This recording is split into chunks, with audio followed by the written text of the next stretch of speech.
nuyu nañu leen mbokk yi tey suñu waxtaan wi ñoo ngi ñëw ak yéen ci kenn ci doomu Sénégal yi di capitaine Mbaye Diagne nekk boroomi jaloore yu rëy te ñu bari réere ay mbiram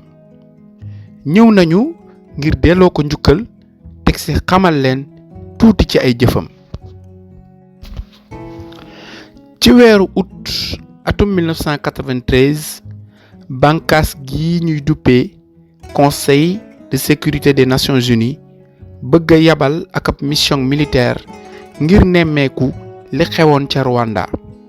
boobule mbootaay ñu duppee ko woon MINUAR li doon sabab bi mooy fexe ba jàmm dellu si gannaaw ñetti atu guerre civile niki niñ ko tënkee woon ca accord de paix yu Arusha. boobule jàmm bi ñu bëggoon mel ni daal lu të ndax coow li amoon diggante Hutu yi ak Tutsi yi lëntoon teg ci mbirum politique daf ci laxasu woon. Hutu yi nga xam ni France moo nekkoon seen ginnaaw rajo bii ñuy duppee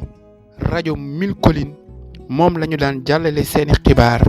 ngir féewale doomu Rwanda yi di woote ngir ñu rey Tutsi yi. ci guddi juróom-ñaar jàpp juróom-ñetti fan di 7 ak 8 avril atum 1994 li ñëpp doon ragal moo xew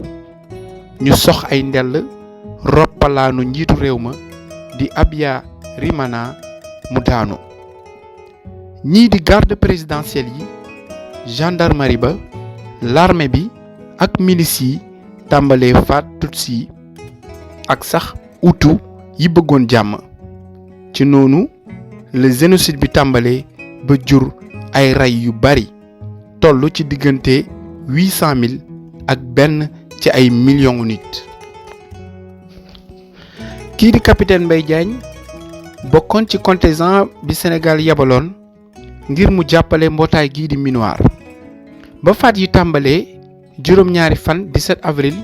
mu bàyyi poste bi ñu ko tegoon di ab l'observateur ci ndigalu ONU ngir dimbali doomu réew mi nga xam ne amuñu woon benn wéeruwaay dañu leen a bàyyeeg seen bopp kenn dimbaliwu leen. capitaine Mbaye Diagne moo ngi juddoo Sénégal ci atum 1958 gannaaw ba mu amee lijaasaam ci daara bu kawe bi di université bu Dakar mu dugg ci l'école bi di école nationale des officiers actifs bu l'armée bu Sénégal. at bu ci topp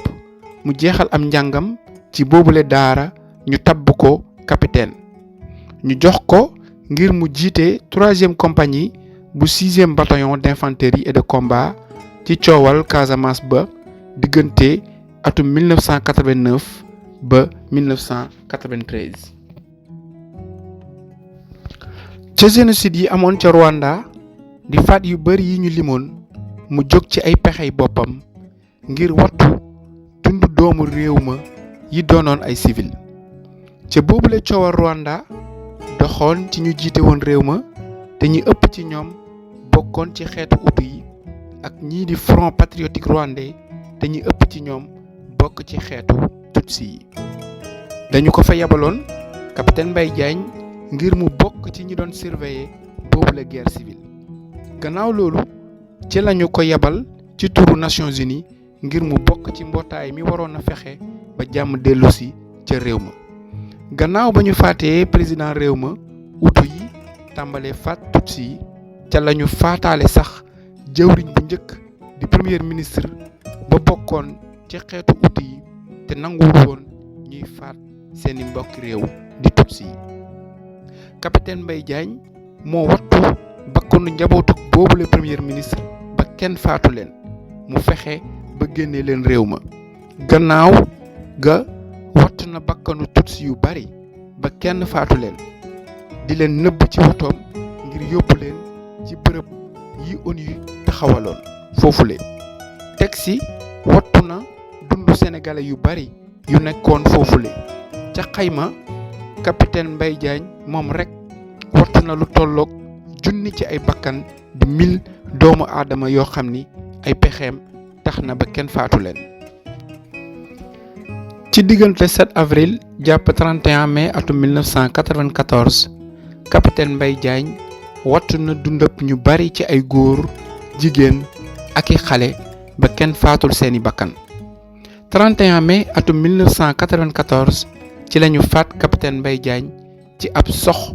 bu ñii di Front Patriotique Rwandais sànni woon mu tàkk ci booru wotoom fekk moo ngi taxawoon ci poste de contrôle gouvernemental ba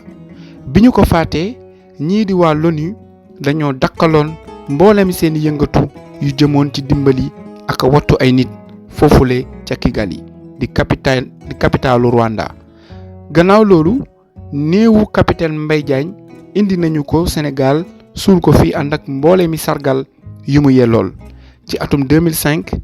ci lañu décoré capitaine Mbaye Diagne gannaaw ak faatoom garaatu chevalier dans l'ordre national du Lion bu Sénégal ci atum 2014 ñii di conseil de sécurité bu l'ONU sàkk nañu médaille du capitaine Mbaye Diagne ngir sargal ñi seen jëf ràññeeku niki yu capitaine Mbaye Diagne